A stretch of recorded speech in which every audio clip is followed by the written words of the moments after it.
Bonjour à tous et bienvenue sur le Learn and Earn Crypto Podcast. Et cette semaine, sur le podcast, on va parler de mindset. On va parler de quelque chose qui m'a frappé dernièrement, qui m'a ramené sur une réalité et qui a fait en sorte que mes objectifs en 2023 ont légèrement changé. Donc, sur ce, bonne écoute.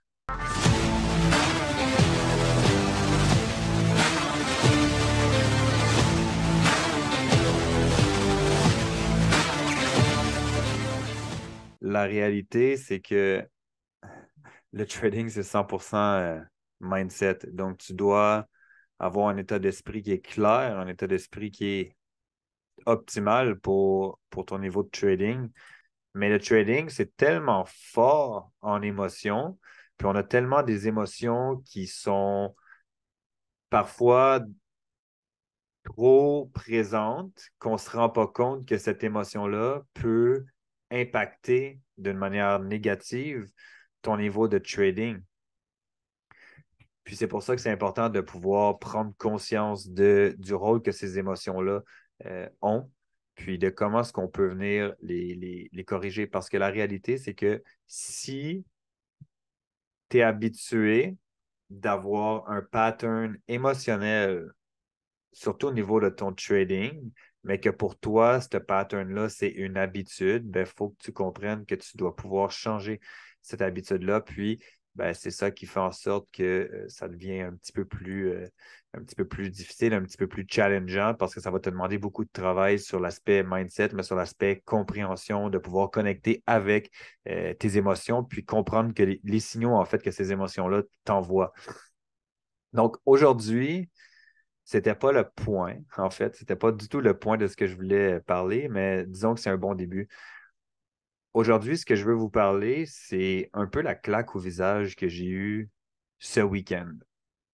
Puis j'en ai parlé de manière assez régulière que ce qui est le plus important en termes de liberté, quand on recherche la liberté, parce que le trading peut vous amener cette liberté financière, cette liberté de temps, cette liberté géographique, on le dit souvent, mais on dirait que parfois on le prend pour acquis.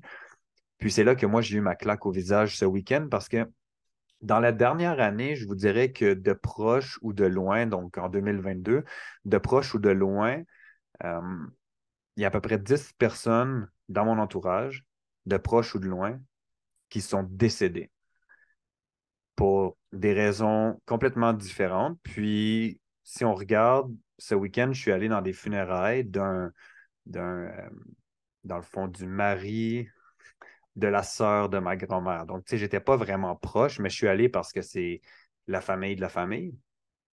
Puis, j'ai réalisé que quand j'étais plus jeune, ma grand-mère, ma grand-mère est italienne, OK? Donc, c'est très les grosses familles et tout. Puis, elle réunissait littéralement comme toute la famille, là, les cousins super éloignés, etc. Donc, on était vraiment beaucoup, on avait des gros parties de famille. Puis, quand elle est décédée, ça l'a vraiment comme diminué. Puis, j'ai vu comme tout le monde à cette réunion-là qui est un peu morbide parce que c'est des funérailles.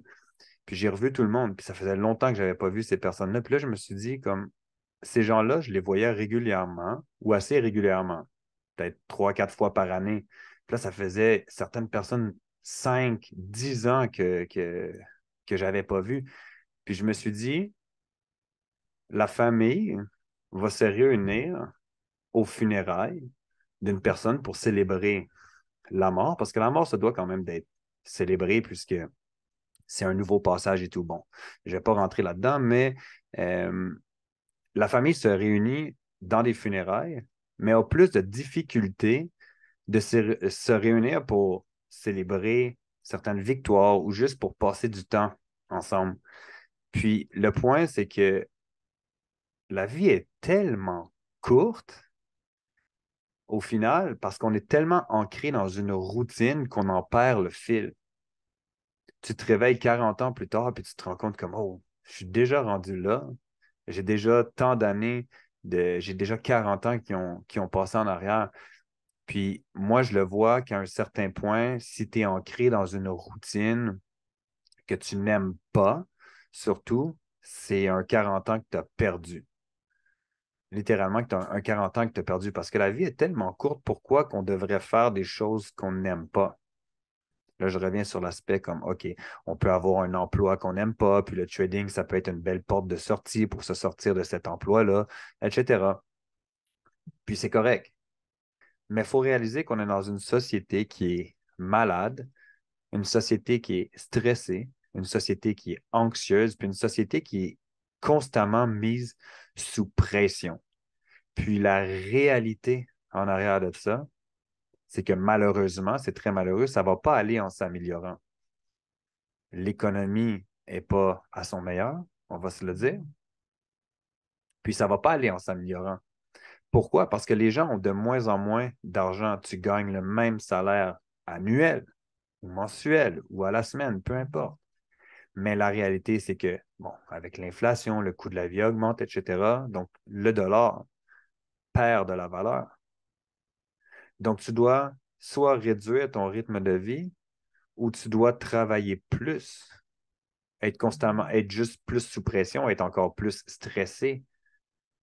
Puis, le point est que c'est ça qui est vraiment comme très plate et très malheureux, c'est qu'il va falloir travailler plus fort pour maintenir son rythme de vie ou continuer dans une lignée qu'on n'aime pas en ce moment. Si tu aimes ton boulot puis que tu aimes ta vie en ce moment, c'est une toute autre histoire. Mais ce n'est pas nécessairement la vie de tout le monde. Peut-être qu'il y en a aussi qui aiment leur vie, qui aiment leur rythme de vie, qui aiment leur routine actuelle, mais ce n'est pas ce dont vous avez rêvé. Puis la réalité, c'est que tu peux avoir la vie que tu rêves de mener. Puis c'est là que ce week-end, je- tout ce que je dis en ce moment, je l'ai déjà répété. D'autres personnes l'ont déjà répété également. Mais ce week-end, ça m'a vraiment frappé parce que c'est là que quand j'ai vu toute ma famille réunie ensemble, puis je me suis dit, on se réunit pour, tu sais, oui, célébrer la mort, mais pourquoi qu'on ne prend pas plus de temps maintenant pour se réunir sur une base plus régulière? Est-ce que j'aimerais voir mon père plus souvent que je le vois? Oui. Est-ce que j'aimerais voir ma mère, ma soeur et d'autres familles proches plus souvent que je les vois en ce moment? Oui. Est-ce que j'aimerais pouvoir passer plus de temps avec ma fille en ce moment, puis ma conjointe? Oui. À faire des choses que j'ai plus envie, comme voyager?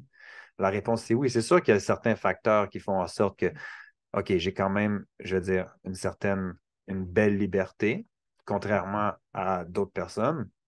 Donc, je me considère quand même très chanceux, mais est-ce que je voudrais plus de liberté encore? Certainement que j'en voudrais plus. Maintenant, il faut juste que moi, je puisse travailler, restructurer mon planning, puis travailler en fonction de ce que je veux vraiment. Puis, c'est là que j'ai réalisé que pour mes objectifs en 2023, ce que je veux, c'est aller chercher un niveau plus élevé de liberté financière à 100%, mais aller chercher un niveau de liberté de temps beaucoup plus élevé. Parce que la plus grande richesse, je l'ai déjà dit, c'est le temps. Mais tu dois aussi avoir la santé, parce que je veux dire, si tu n'as pas la santé, tu ne peux pas profiter pleinement de ton temps. Puis pour profiter pleinement de ton temps, tu dois, bien entendu, parce que tu as plus de temps, tu fais plus d'activités. Les activités, ça coûte de l'argent. Donc, tu dois avoir plus d'argent pour pouvoir vivre pleinement.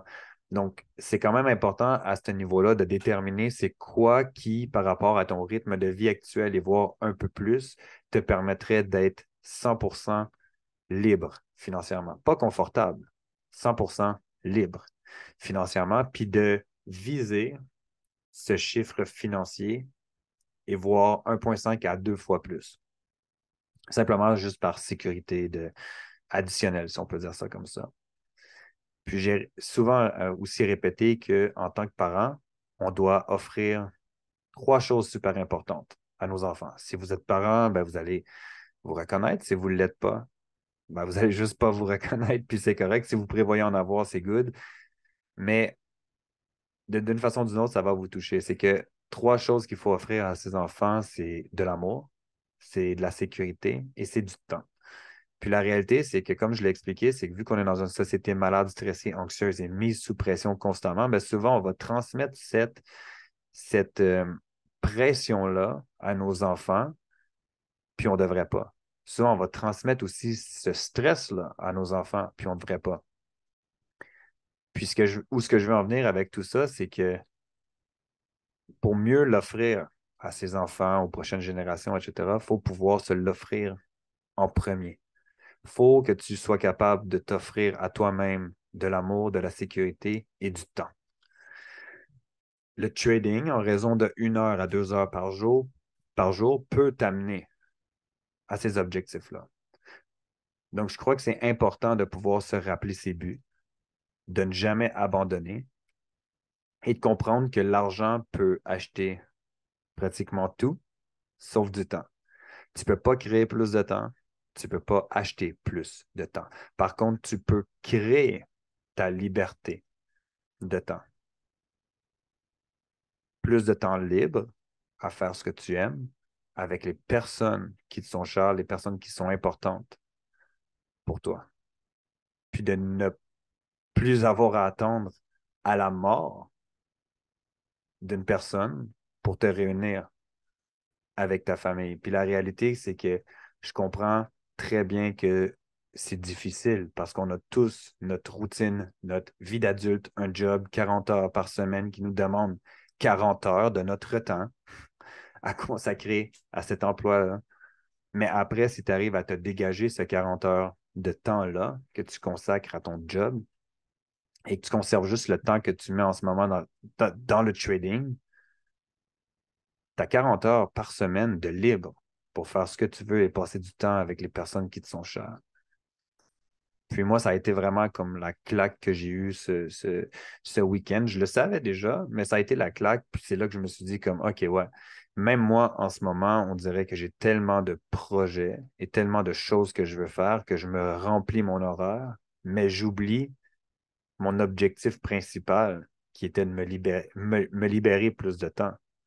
Encore une fois, je ne suis pas en train de me plaindre, je ne suis pas en train de chialer ou quoi que ce soit parce que ma situation, elle est très bien. J'ai la liberté de faire ce que je veux. Mais de l'autre côté, au final, c'était pour moi mon objectif. Peut-être que ce n'est pas la même pour vous, mais c'était d'avoir plus de liberté de temps.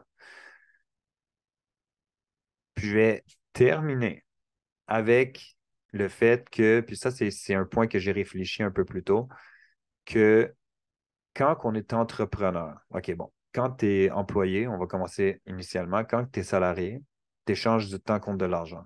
Quand tu es travailleur autonome, encore une fois, tu échanges du temps contre de l'argent. Je veux dire, je suis coach sportif, je charge 40 $, 40 € par heure, on va dire, puis je travaille 40 heures dans ma semaine, je fais 40 clients, j'ai fait ce que j'ai fait. Si je travaille 20 heures, j'ai fait ce que j'ai fait par rapport au temps que j'ai mis. Après, tu as l'aspect entrepreneur. Puis ça va revenir un peu à ce que j'ai expliqué un peu plus tôt. Après, tu as l'aspect entrepreneur où ce que ton but, c'est de pouvoir créer un business qui va te ramener de l'argent pendant ce que tu as ou ce que tu as des personnes en fait qui vont travailler pour toi. Donc, par exemple, quand j'avais ma salle, mon gym, j'ai pu partir 3 semaines au Costa Rica, puis j'avais quand même l'argent qui rentrait. Pourquoi? Parce que j'avais ce profil entrepreneur, pas totalement, parce qu'il y avait quand je travaillais beaucoup. Puis ça, c'est l'autre point où ce que je veux en venir, c'est que même quand tu as le profil entrepreneur, que tu roules ton business puis que tu as des employés, tu vas quand même travailler beaucoup. Tu as quand même une certaine, je vais dire, un certain besoin d'être présent autant pour ton entreprise que pour tes employés. Donc, même si tu es entrepreneur, ça va quand même te prendre du temps, mais tu as la possibilité d'avoir plus de liberté de temps. Puis on parle souvent de développer son mindset d'entrepreneur, mais moi aujourd'hui, je vais vous dire de développer votre mindset d'investisseur. Pourquoi? Parce qu'un investisseur peut vouloir démarrer une entreprise sans avoir nécessairement les compétences, mais va s'entourer de gens qui ont les compétences afin de faire rouler cette entreprise-là sans que l'investisseur ait réellement besoin d'avoir une présence physique, contrairement à un entrepreneur. Bon, après, c'est sûr qu'il faut avoir les bonnes personnes pour, par exemple, tu démarres un business de e-commerce. Il faut avoir les bonnes personnes autour de soi qui savent démarrer, lancer, trouver les bons produits, comment faire de la publicité, etc., qui cibler pour acheter le produit. Donc, faut que tu aies une bonne équipe. Puis après, ça, c'est un autre sujet. Donc, de trouver la bonne équipe, de trouver les bonnes personnes avec qui t'entourer.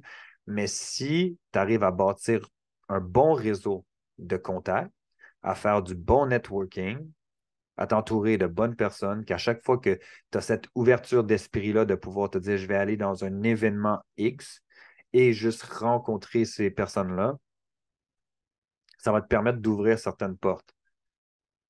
Puis le trading, c'est une belle opportunité pour se créer un tremplin d'investisseurs. Pourquoi? Parce qu'une fois que ton trading se porte bien, disons, OK? Puis ça, c'est quelque chose que j'aime répéter régulièrement. C'est que durant un bull run, ça va créer plein de millionnaires. Parce que c'est facile de dire, ah, je vais mettre 1000 $ dans une crypto, la crypto, 2, 3 semaines plus tard, boum, elle explose, tu as fait de l'argent, tu réinvestis, ainsi de suite. Mais moi, je l'ai vu et je le vois encore qu'il y a beaucoup de gens qui ont eu du succès durant le bull run et qui, aujourd'hui, ne sont même plus dans ce domaine-là, ne sont même plus dans le domaine de la crypto, l'investissement, le trading, rien. Pourquoi? Parce que les bear markets, comme on vit en ce moment, c'est les moments les plus durs. Et si on arrive à passer au travers d'un moment qui est plus dur, ça va être beaucoup plus facile de vivre les moments qui seront plus faciles par la suite. Puis, quand on parle, par exemple, du trading pur et net, pour réaliser des gains qui sont assez importants, ben, ça prend un certain capital. Puis c'est pour ça que souvent, ben, je parle des propres firmes, que c'est un bon tremplin pour bâtir son propre compte, pour bâtir son portfolio et tout. Donc, je ne vais pas aller plus loin dans les propres firmes, ce n'est pas le but aujourd'hui, mais c'est pour expliquer que le trading, quand tu arrives à en vivre pleinement et que tu arrives à générer des profits qui sont assez intéressants, le but n'est pas de pouvoir augmenter son rythme de vie ou ses engagements financiers, de pouvoir le maintenir celui actuel, d'avoir cette liberté de temps, mais de pouvoir avoir le mindset d'investisseur et de pouvoir déjà penser à diversifier ses revenus. Déjà qu'en crypto, tu peux très bien te diversifier, mais il n'y a pas juste la crypto, puis il n'y a pas juste le trading. Tu peux investir dans un e-commerce, partir un business de e-commerce. Tu peux pouvoir investir dans des stocks qui vont t'amener des dividendes. Donc, dans le marché boursier, tu peux te diversifier dans l'immobilier, autant que ce soit sur l'aspect passif, que ce soit sur l'immobilier qui est plus actif. Donc, si vous maximisez sur vos objectifs de liberté de temps et de cette liberté financière et en utilisant le trading comme un tremplin pour encore plus vous diversifier, en ayant ce mindset d'investisseur-là, vous allez avoir plus de temps de créer devant vous. Même si ça prend 5 ans, même si ça prend 10 ans, ça prendra ce 10 ans-là. Mais dans les 10 prochaines années, vous allez avoir ce niveau d'investissement qui va vous permettre d'avoir juste le maximum de temps et de ressources pour faire ce que vous voulez, quand vous voulez, où vous voulez et avec qui vous voulez. Donc voilà, ça conclut pour le mindset d'aujourd'hui. C'était court, c'était vraiment court, mais je voulais juste vous faire part en fait de la claque que j'ai eue au visage ce week-end qui a fait en sorte que je me suis juste rappelé que oui, avec mes multitudes de projets que j'ai en ce moment, je me bourre, genre, je remplis mon horaire parfois trop au point que j'en oublie mes objectifs initiaux qui étaient juste d'avoir plus de temps. Oui, j'ai la liberté de me lever si je veux à l'heure que je veux. J'ai un enfant qui me réveille assez tôt le matin, donc mais reste que j'ai la liberté de pouvoir faire ce que je veux de mon temps en ce moment. C'est moi qui décide avec les projets que j'ai de remplir mon horaire. Mais au final, ça m'a juste rappelé que je devrais pouvoir me libérer encore un peu plus de temps pour consacrer plus de temps à faire des choses que j'aime, qui me tiennent à cœur ou passer du temps avec des gens qui me tiennent plus à cœur. Donc voilà, j'espère que vous avez apprécié. Donc sur ce, je vous souhaite une excellente fin de journée, une excellente fin de soirée. Ciao.